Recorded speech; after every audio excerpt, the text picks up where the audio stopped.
Hello. गुरु जी प्रणाम। प्रणाम प्रणाम प्रणाम। आपको क्या नमन रहा। हाँ, प्रणाम का प्रणाम स्वीकार है। आपको भी प्रणाम। बोलिए बोलिए। गुरु जी, हाँ हाँ। मैं आपके प्रवचन ना पूरे सुन चुका हूँ, अभी भी जो डेली आते हैं सुनता रहता हूँ। अरे वाह, बहुत अच्छे बहुत अच्छे बहुत अच्छे। मैं अप्रैल से आपके सुन रहा हूँ। तो थोड़ा ना मुझे तो कोई परेशानी नहीं है। जो आपने बताया, जो आपने मतलब आपके प्रवचन में सुना, वो तो परमात्मा का काम है। परमात्मा खुद हमारे पास आता है, तो वो तो आपने क्लियर कर दिया। लेकिन अप्रैल से मैं जुड़ा हूँ, तो मुझे ना कोई 2004 से ही ना मैं थोड़ा बीमार हूँ। उसमें थोड़ा हार्मोन का अंदर वो होता है ना लेवल, वो ऊपर नीचे होता रहता है। अच्छा अच्छा। हाँ हाँ हाँ। उसकी वजह से थोड़ा सा मेंटल स्ट्रेस भी हो जाता है। तो अगर मतलब ऐसे लगता है जैसे तूफान आ गया हो, कोई मुझे मतलब टेंशन नहीं होती, लेकिन फिर भी ऑटोमेटिकली बन जाती है। तो मैं डॉक्टर को भी चेक करा रहा हूँ, सब मतलब करा रहा हूँ, और आपका भी ये फॉलो कर रहा हूँ। पहले मैं ऐसे पूजा पाठ किया करता था जो घर में नॉर्मल करते हैं। अभी मैं मतलब जैसे आपने बताया वैसा ही हो गया हूँ। जो आपने परमात्मा के बारे में प्रोटोकॉल बताया कि ऐसा ऐसा होता है, वैसा वैसा मेरे साथ हुआ भी है। लेकिन वो मैं अपनी तरफ से नहीं कह सकता कि वो परमात्मा ही था या कोई नेचुरल और चीज थी। हाँ, तो लेकिन वो जो ध्वनि आप बताते हैं, वो मैंने उस पर कोई ध्यान नहीं दिया।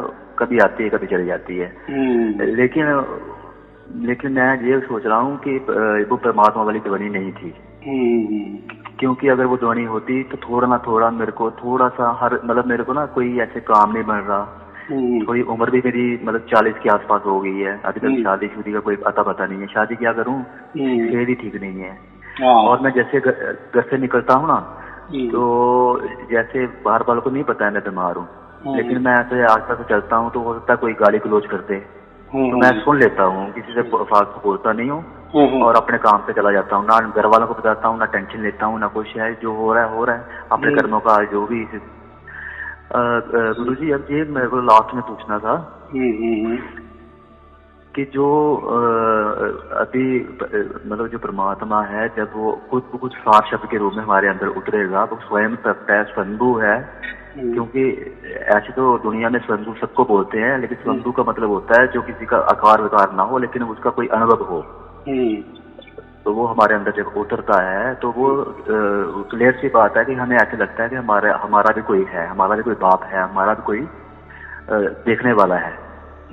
तो ये तो परमात्मा को सब पता है कि मतलब मेरे अंदर कितनी गंदगी है, कितना अच्छा है, उसको बताने की जरूरत तो है नहीं है। मैं तो उसको प्रार्थना भी नहीं करता, मैं प्रार्थना भी नहीं करता उसको कि आप मेरी सुनो। लेकिन मैं अप्रैल से सुन रहा हूँ अभी तक ना, मेरे को ना वो मतलब रेगुलरिटी तो चलो आपने बताया जुड़ी नहीं है, हो ना हो, लेकिन कम से कम थोड़ा सा जो मतलब मेरे पे मतलब जैसे बिल्कुल हर जगह से मैं परेशान हो गया हूँ। मतलब परेशान भी नहीं हूँ, क्योंकि जब बंदा बीमार हो जाता है तो उसके हाथ में कुछ रहता नहीं है। और मतलब ऐसे अब मैं ये तो पूछना चाहता हूँ कि ये परमात्मा मतलब आपकी कोई आशीर्वाद हो, परमात्मा थोड़ी जल्दी कृपा करे। बात ऐसी है, आपने जो कहा ना, देखो दोनों प्रकार की बीमारी होती है, एक शारीरिक होती है, एक मानसिक होती है। शारीरिक में शरीर को थोड़ा सा ज्यादा दर्द महसूस होता है, और मानसिक में भी महसूस होता है, लेकिन उसके ऊपर कोई दवाई काम नहीं करती। या डॉक्टर बोलते हैं आपका तो ब्लड प्रेशर भी ठीक है, शुगर भी ठीक है, सब कुछ ठीक है। लेकिन डॉक्टर तो कहते हैं उनके आइडियोलॉजी से, या तो उनके जो भी शिक्षा है, उनके जो भी परिणाम है, एक्सपेरिमेंट है, लेकिन हमको तो दुख लग रहा है ना, तो इसको हम कहते हैं मानसिक। इसको क्या कहते हैं? मानसिक।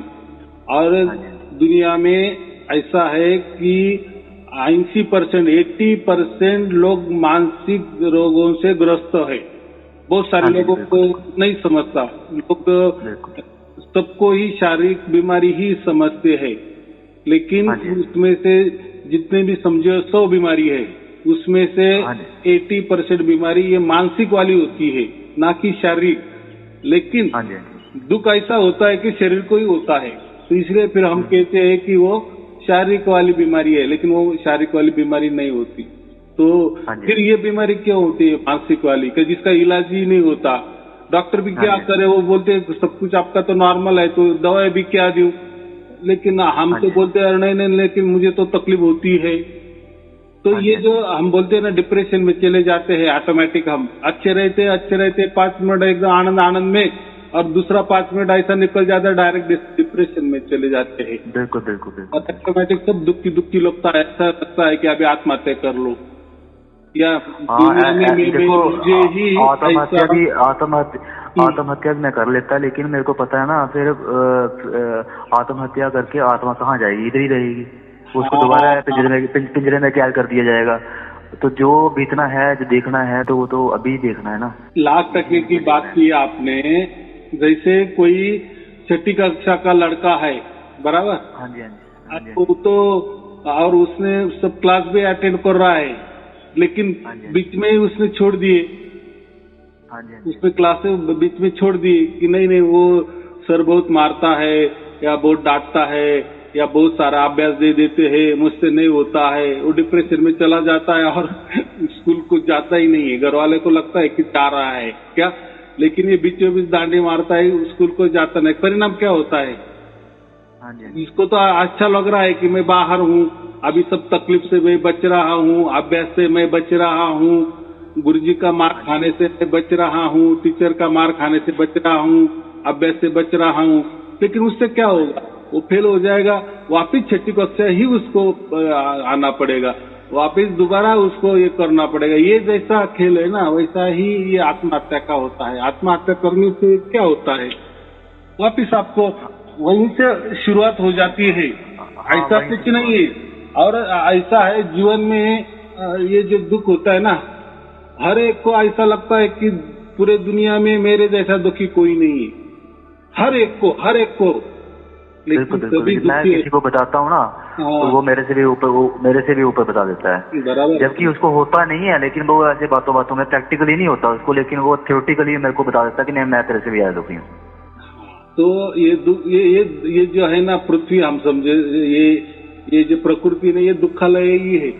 यहाँ कोई ऐसा सीने पे हाथ रख के नहीं कर सकता कि मैं सुखी हूँ। अगर वो कहता है ना, तो वो झूठा आदमी है। लोग क्या कहेंगे? सबसे झूठी, क्योंकि दुख तो सबको हो रहा है। ये बंदा कह रहा है कि मैं सुखी हूँ, तो सुखी कोई नहीं होता। तो इसका कारण ये मानसिक बीमारियां होती है। तो ये मानसिक बीमारी का ना इलाज भी चलता है, ना समझ में भी आती है, लेकिन दुख तो हो जाता है। तो इसलिए मैं वही कहा कि 80% जो दुख होते हैं वो सब मानसिक रोग के कारण होते हैं। तो अभी क्या करना है? मानसिक माने मन ना, मन के कारण मन ने कुछ तो भी कर लिए कि ये ऐसा होता है। देखो अभी हम जिस धर्म में पैदा हुए हैं, अभी मैं धर्म का आपको बताता हूँ।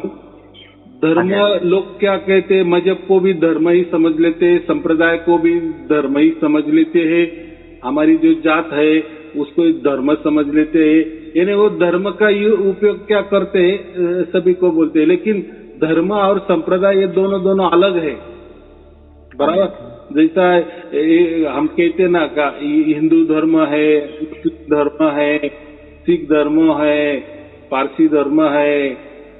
ये जो है ना, ये धर्म नहीं है, एक्चुअली क्या है, संप्रदाय है। चाहे तो हम मजहब कह सकते हैं कि संप्रदाय धर्म नहीं है। धर्म एक ही होता है, और वो शाश्वत होता है, और वो सत्य होता है, और वो सबके लिए समान होता है।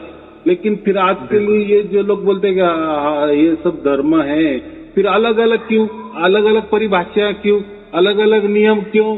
एक दूसरे का मुंह भी नहीं देखते, एक दूसरे को काटने मारने की भाषा करते। तो ये धर्म तो नहीं हो सकता ना। धर्म तो परमात्मा है, धर्म तो एक ही होता है, परमात्मा तो एक ही है ना। तो ऐसा समझो, एक गुफा होती है ना, गुफा समझते हो? गुफा में जैसे गए तो पूरा अंधेरा रहता है, तो जो गुफा होती है ना, उसको संप्रदाय समझो। ये सभी जो हम कहते हैं ना धर्म, ये सभी गुफा वाले धर्म है। और जो परमात्मा का जो धर्म है ना, असली धर्म एक ही होता है। वो गुफा के बाहर जो सूरज चमक रहा है ना, जो प्रकाश है ना, तो वो प्रकाश को धर्म समझो। ये गुफा के बाहर है वो असली धर्म है, वो सब धर्म है और सबके लिए एक ही है। लेकिन सब लोग क्या है, गुफा के अंदर ही है, इसलिए उनको प्रकाश के बारे में कुछ मालूम ही नहीं है। या ऐसे बोलते हैं संप्रदाय वाले, अगर इस गुफा के बाहर आप गए तो आपका सर्वनाश तय है। तो हर एक संप्रदाय अपने अपने लोग बचाने की कोशिश कर रहे हैं। इन्हें बचाने का क्या, तो उनका बाहर का रास्ता दिखाने का नहीं, गुफा के बाहर जाने ही नहीं देते। गए तो उसको काट ही देते हैं, या धर्म से या जो समझते हैं तो संप्रदाय से वो उसको बाहर निकाल देते हैं, या उसके साथ बड़ा बुरा बर्ताव करते हैं। बराबर, ये बातें हैं। अगर सचमुच सब लोगों ने ऐसा तय कर दिए ना कि अभी ये बात ही नहीं करना, अभी एक बस सत धर्म की बात करना, यानी अभी कैसे भी हम ये गुफा से बाहर ही निकलना, ये नियम ये संप्रदाय ये मजहब बस अभी नहीं, अभी असली एक ही धर्म है और वो सबके लिए समान है और सबके लिए वो एक समान न्याय करता है। ऐसा ही धर्म होना चाहिए ना सबके लिए, वही असली धर्म है, उसको हम परमात्मा कहते हैं। तो अभी अपने जितने भी डॉक्टर किए होंगे, ये किए होंगे, तो अभी चलो ठीक है, उससे आपको क्या फायदा हुआ क्या नुकसान हुआ आपको मालूम है, लेकिन वो भी जो है वो चलने दो। लेकिन ये जो मैं अभी प्रवचन में बता रहा हूँ या बताए है, बहुत सारे प्रवचन है, तो वो पढ़ने से वो सुनने से क्या होता है, अशुद्ध पवित्र बन जाते हैं और आप धीरे धीरे गुफा के अंदर से बाहर आने लगते हैं।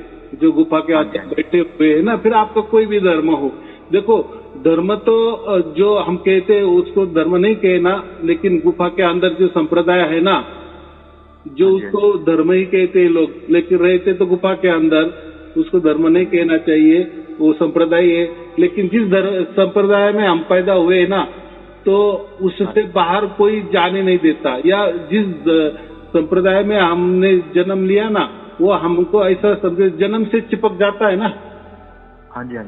हाँ, तो इसलिए फिर जन्म से चिपक जाता है, यानी डिफॉल्ट चिपक जाता है। इसलिए हर संप्रदाय अपने अपने लोग बचाने की कोशिश करते हैं, यानी गुफा के बाहर जाने ही नहीं देते। बराबर, अब बोलते हैं कि बाहर अगर गए तो तुम्हारा सर्वनाश तय है। बाहर वो जो सूरज है ना, वो सूरज नहीं आग का गोला है, आपको भस्मसात कर देगा, या ऐसा समझो कि वो शैतान है, अब बाहर गए ना वो आपको खा डालेगा। तो जैसा बच्चों को माँ जैसी कोई डांटती है ना कि जल्दी सो जा, नहीं तो भूत आ जाएगा, राक्षस आ जाएगा, तो वो डर के मारे फिर जल्दी सो जाता है। लेकिन ना कोई बाहर भूत होता है, ना कोई राक्षस होता है, लेकिन वो उसको डराने के लिए ऐसे संप्रदाय सबको डराते हैं, अपने अपने लोगों को। और बाहर का जो सत धर्म है, जो सबके लिए खुला है, कोई संप्रदाय ऐसा कहता है कि जाओ आप दूसरा भी संप्रदाय की जो भी स्टडी ये करो, ऐसा कोई नहीं बोलता ना। उल्टा ऐसा कहता है कि दूसरे संप्रदाय के लोग अपने संप्रदाय में लाओ, लेकिन ऐसा कोई संप्रदाय नहीं कहता कि तुम दूसरे संप्रदाय के भी अभ्यास करो और करो। कोई हमारे संप्रदाय में सुधारना करनी है या कोई बुरा है तो उसको निकाल दो, अच्छा उसमें डालो, ये तो कभी नहीं कहेगा। संप्रदाय उल्टा कहेगा ये जो अपना है अच्छा है और इसमें ज्यादा बंधन लाओ, और दूसरे लोगों को हमारा संप्रदाय अच्छा है ऐसा करके हमारे संप्रदाय में लाओ। तो इससे क्या हो रहा है, सब एक दूसरे को खिंचातान कर रहा है, तुम मेरे इसमें आ जाओ, मेरे इसमें आ जाओ, हर एक अपना संप्रदाय बढ़ाने की कोशिश कर रहा है। तो इसमें क्या हो रहा है, सब गड़बड़ी हो रहा है। तो हमें अभी इतना ही करना है कि ये इस माध्यम से, यानी मेरे प्रवचन के माध्यम से आपको सत धर्म का पता चला है, और वही असली धर्म है जिसको हम सार शब्द कहते हैं, और वही परमात्मा है। वो एक बार मिलने के बाद, वो एक बार आपके अंदर प्रकट हो गया। अभी आप बोल रहे हैं कि मुझे प्रकट हो गया, लेकिन कभी कभी आता है, कभी कभी नहीं आता है। ये है असली क्या, वो है नकली है, कभी आ जाता है। हाँ, तो वो कोई नेचुरल क्या है, नेचुरल भी एक तो हम ऐसे बोल देते हैं, अरे वो कोई निसर्ग माने प्रकृति। बराबर, आप जो बोल रहे हैं ना, मुझे जो धुन सुनाई दे रही है वो तो नेचुरल तो नहीं है, कि सचमुच परमात्मा वाली ध्वनि देखो नेचुरल होती ना, नेचुरल जो होती ना वो कभी भी दुखदायी होती है, बराबर, और वो परिवर्तन वाली होती है। परिवर्तन में यानी आज होगी तो कल नहीं होगी। लेकिन अभी आपने इतने लोगों के वीडियो सुने तो लोग क्या कह रहे हैं, बराबर कि नहीं, कह रहे कि हमें प्राप्त हो गया, हमारे अंदर प्रकट हो गया और अभी शांति हो गई। तो क्या हो जाता है, जो हम कह रहे हैं ना कि 80% जो मानसिक तान तनाव या मानसिक रोग होते हैं, जब ये हम एकदम सूक्ष्मतम के बातें करते हैं ना, सूक्ष्मतम देखो शरीर से सूक्ष्म मन होता है, मन से सूक्ष्म आत्मा और आत्मा से सभी सूक्ष्म, कि वो बस उसके सूक्ष्मतम वहां एंड ही हो जाती, खत्म हो जाती सूक्ष्मता, वो है वो परमात्मा असल में। तो हमें ये मन जो है इसके नाद नहीं लगना। मन माने शरीर, मन माने प्रकृति, मन माने ऐसा समझो कि संप्रदाय, बराबर, मन माने धर्म नहीं, मन माने संप्रदाय। और जो हमारा अंदर आत्मा है ना वो असल में धर्म है, बराबर, और वो धर्म जब जग जाता है, और यानी वो जो हमारी सुरती है या वो धर्म है, वो जब सत धर्म की ओर उसकी पहुंच जाती है या उसकी नजर उसके ऊपर जाती है, असल में फिर वो गुफा से बाहर आने वाला रहता है। तो अभी ऐसा कभी मत समझो कि मैं गुफा के बाहर जाऊंगा तो मैं जल जाऊंगा या मेरा अच्छा नहीं होगा। तो वो गुफा के बाहर उल्टा प्रकाश है, सूरज है, बहुत अच्छी दुनिया है, तो आप उसके बाहर आ जाओ। तो मेरा इतना ही कहना है कि आप बस वो सार शब्द प्राप्त करने की कोशिश करो, प्रकट करने की कोशिश करो। अभी धीरे धीरे वो आ रहा है तो आपको शुद्ध और पवित्र बनाता जा रहा है। तो उसका काम है, आपका काम नहीं शुद्ध पवित्रता बनना। आप आपकी ओर से कोई शुद्ध पवित्रता बनने की कोशिश मत करो, बराबर। हाँ, इतना आप कर सकते हैं कि थोड़ा निस्वार्थ भाव से सोचना शुरू करो। निस्वार्थ भाव से यानी अपने को छोड़ के दूसरे का भला कैसा हो वो सोचना, उसको कहते निस्वार्थ भाव।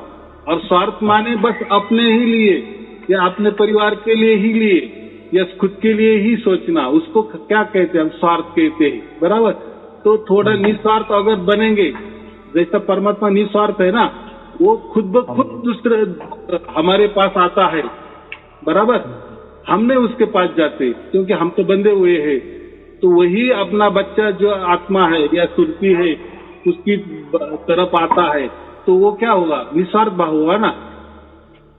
जैसे कोई दुखियार आदमी है, दुखी आदमी है, हम अगर उसके पास गए तो वो तो दुखी है, वो तो हमारे पास नहीं आएगा ना कि मुझे दुख हुआ है, देखो कोई एक्सीडेंट हो गया किसका, बराबर, और वो तो हॉस्पिटल में है ना, तो आपको उसकी तरफ जाना पड़ेगा ना उसका दुख हल्का करने के लिए, बराबर कि नहीं। वो तो बेचारा नहीं आ सकेगा ना, वो तो एक्सीडेंट उसका हुआ है, वो तो बेड पे सो गया है, पड़ा हुआ है, हॉस्पिटल में बंद है, वो कैसा आपके पास आएगा। वैसा ही निस्वार्थ भाव माने हमसे दूसरा, यानी हम देखो स्वार्थ के लिए तो सब कुछ करते हैं ना, देखो स्वार्थ के लिए तो हमें खाना ही पड़ता है, सोना पड़ता है, खुद के लिए तो हम सब कुछ कर सकते हैं, लेकिन दूसरों का लिए करना उसको निस्वार्थ सेवा कहते हैं। लेकिन 99.99% लोग खुद का सोचते हैं, दूसरे का सोचते नहीं है। हमें अभी उल्टा करना है, खुद का कम सोचना है, दूसरों के बारे में ज्यादा सोचना है, यानी दूसरों का भला हो। चाहे हम इतने अमीर भी नहीं हो, भला लेकिन मन में तो ला सकते हैं ना, सबका अच्छा हो, कल्याण हो, सबका मंगल हो, सबका भला हो, ये भावना तो ला सकते हैं ना। शुरुआत तो ऐसी करनी पड़ेगी ना, बराबर। ऐसे धीरे धीरे आप शुरुआत करते जाओ, और जो फिर ऊपर जो बोझ है ना आपके हृदय के ऊपर, मन के ऊपर जो बोझ हम कहते हैं ना, वो फिर हल्का हल्का होता जाएगा। जैसे आपकी निस्वार्थ भावना बढ़ेगी, वैसा आपके जो हृदय पे बोझ पड़ गया है, जो आपको लग रहा है दर्पण जो कहते हैं ना हम, दबाव जो आप ऊपर आ रहा है ना, वो हल्का हल्का हो जाएगा, बराबर। इसके निस्वार्थ ये जो दवा जो काम करेगी ना, दूसरा कोई काम नहीं करेगा। बस आज से क्या करो, दूसरे के लिए सोचना शुरू करो। निस्वार्थ भाव से, बस सबका भला हो, सबका कल्याण हो, सबका मंगल हो, सबका शुभ हो, सबको सुख मिले, सबको संपत्ति मिले, सबको आयु आरोग्य मिले, सबके ऊपर परमात्मा की कृपा दृष्टि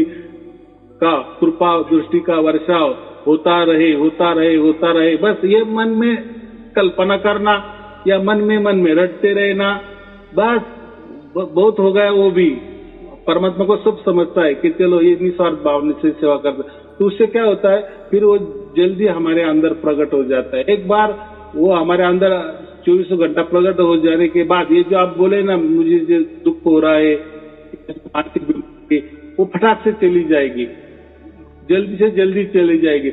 लेकिन देखो कोई भी इलाज होता है, हम डॉक्टर के पास जाते हैं तो कोई तो वो भी ट्रीटमेंट करते हैं ना, कुछ दिन के लिए तो कहते हैं ना ये 15 दिन का कोर्स है, वो पूरा करो गोलियां खाने का, तो हम उसके लिए तो 15 दिन देने ही पड़ते ना हमको। वैसा ही ये करना है, हमें क्या करना है, बस प्रवचन सुनते जाना है और भाव हमारा जो है ना निस्वार्थ भाव रखना है।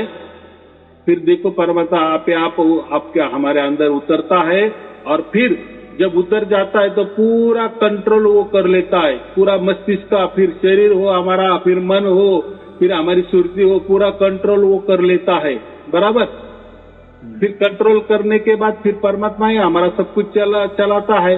तो फिर बाकी बातें क्या होती है, फिर दुख की बात क्यों करें ना, क्योंकि परिपूर्ण परमात्मा हमें मिल गया ना। तो हमारा सब कुछ जो अपूर्णता है, यानी हमारे अंदर जो दुख है, दुख माने किसको कहते हैं, अपूर्णता, कि मैं अपूर्ण हूं, इसको हम दुख कहते हैं ना, बराबर कि नहीं। यानी दूसरे के पास मकान है, मेरे पास नहीं है, यानी मैं अपूर्ण हूं ना, तो अपूर्णता ही दुख है, बराबर। लेकिन जब पूर्ण परमात्मा हमें मिल जाता है ना, तो हम भी पूर्ण हो जाते हैं। फिर बराबर होते, कैसे होते, क्यों होते, उसके भी ज्यादा अंदर नहीं जाना, लेकिन हो जाते, सबके लिए हो गया है, सबके लिए बस आप करो, ज्यादा प्रवचन सब कुछ सुन लो, और सुनते सुनते ही ये सार शब्द आपके अंदर प्रकट हो जाएगा, परमात्मा प्रकट हो जाएगा, अनंत काल के लिए प्रकट हो जाएगा, बराबर। थोड़े नए में कभी कभी आएगा धुन, कभी कभी नहीं आएगी, तो उसकी भी चिंता नहीं करना, बस अपना काम है वो देखते सुनते रहना, वीडियो सुनते रहना, बस उसकी कृपा बराबर होती रहती। उसका मतलब मैं यही कहता हूँ ना, हम शुद्ध पवित्र बनने लगते हैं, जैसे आप प्रवचन सुनते हैं तो शुद्ध पवित्र बनते हैं। फिर देखो क्या होता है, फिर वो अनुभव आप करो, फिर आपको समझ में आएगा सचमुच परमात्मा करता है, सचमुच परमात्मा आनंद वाला है, आनंद देने वाला है, सचमुच परमात्मा सुख देने वाला है, सचमुच परमात्मा शांति देने वाला है। लेकिन ये करने से होगा, बराबर। लेकिन ऐसा कुछ जादू की छड़ी जैसा नहीं, फटाक से अभी तो मुझे सार शब्द प्राप्त हो गया, अभी तो मुझे फटाक से आनंद आना चाहिए, शांति आनी चाहिए, नहीं, वो तो फिर नकली शांति, फिर 1-2 दिन के लिए बहुत सारी आएगी और 2 दिन के लिए खत्म हो जाएगी, ऐसी नहीं होती। परमात्मा का कैसा होता है, फ्लो धीरे धीरे धीरे धीरे धीरे धीरे बढ़ता है, फिर और वो बढ़ता जिसने शुरू किया वो बंद नहीं होता, वो बढ़ता ही चलता है, बढ़ता ही चलता है।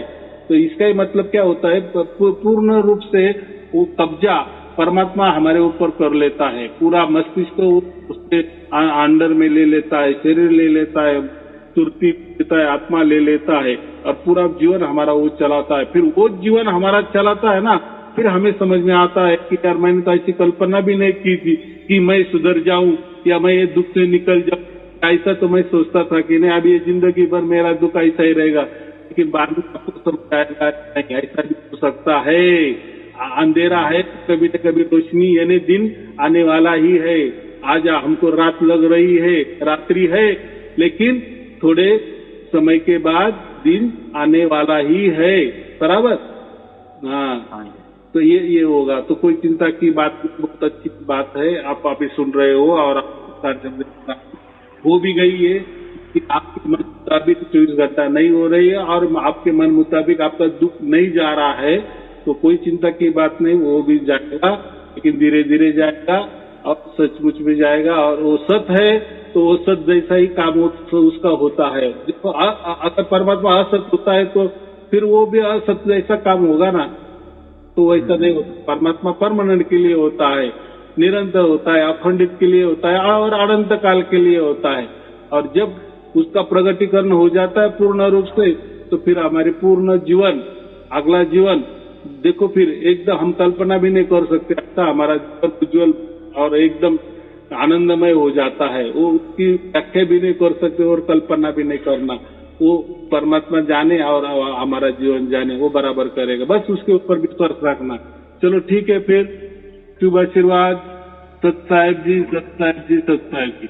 सर साहिब जी आशीर्वाद देना सर।